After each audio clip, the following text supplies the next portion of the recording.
Yes, I quite agree with you on the issue of the multi-community nature of Nsukwa clan. But what I disagree with, it is not weakness. Rather, it is a point of strength for the clan.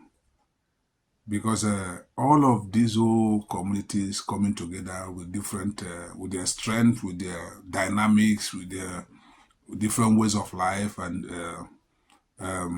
advantages in terms of natural resources, in terms of what they have to offer, gives more strength to the local government.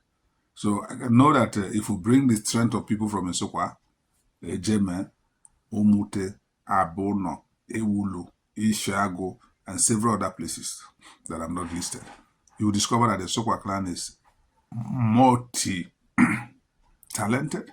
We have young people in terms of human resources. We have it in abundance in terms of natural resources. The river in Ejeme, the arable lands, and all of that. So when we put all of these things together, it will now be a point of strength, not of weakness.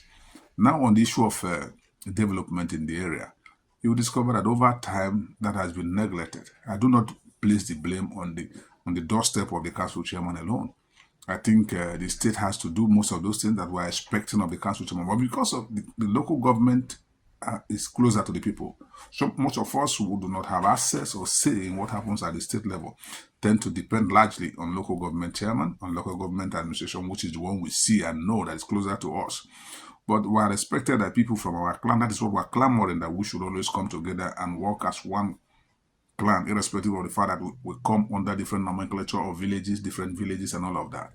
That should be a point of strength and not weak. We shouldn't be divided by the other. We should be strengthened to come together and have a think tank, say a committee that will look into and appraise the development challenges in that area. Appraise it, bring them together, form get a white paper on it and forward it to government agencies that are concerned who can lobby all of that.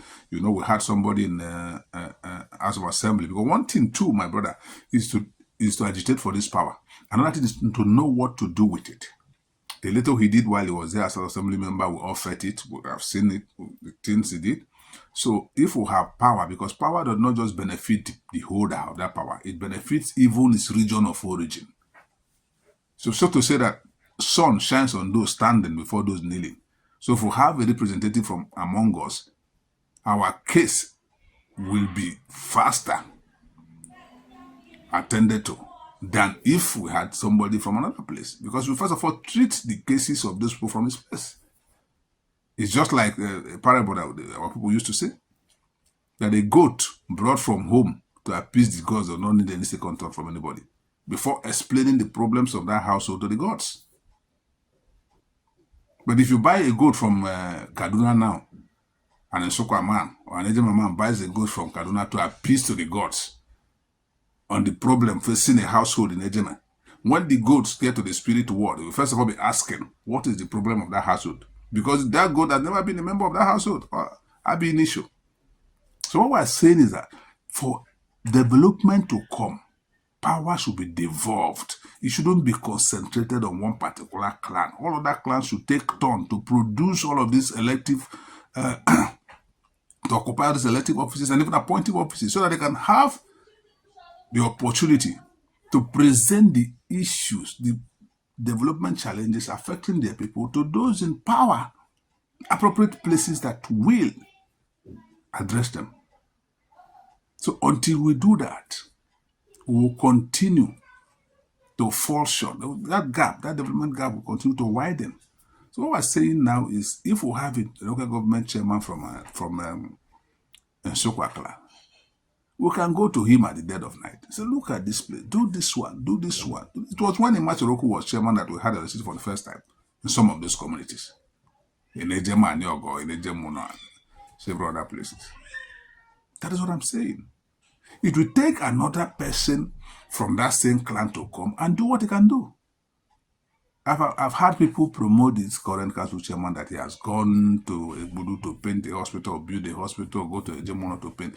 Those things are not what we're talking about. We're talking about deliberate attention given to the developmental challenges in the Nsukwa clan. And that can be best addressed by somebody from that zone. I stand to be challenged. So we are pleading with our brothers from other clans to support this simple mission,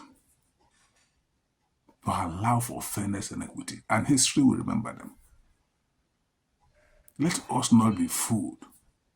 Let us not be deceived. In ANIIOCHA South local government area is not the property of one person and can never be. I respected, highly and respected leaders in Nsukwa, in ANIIOCHA South local government to wade into this at the appropriate time.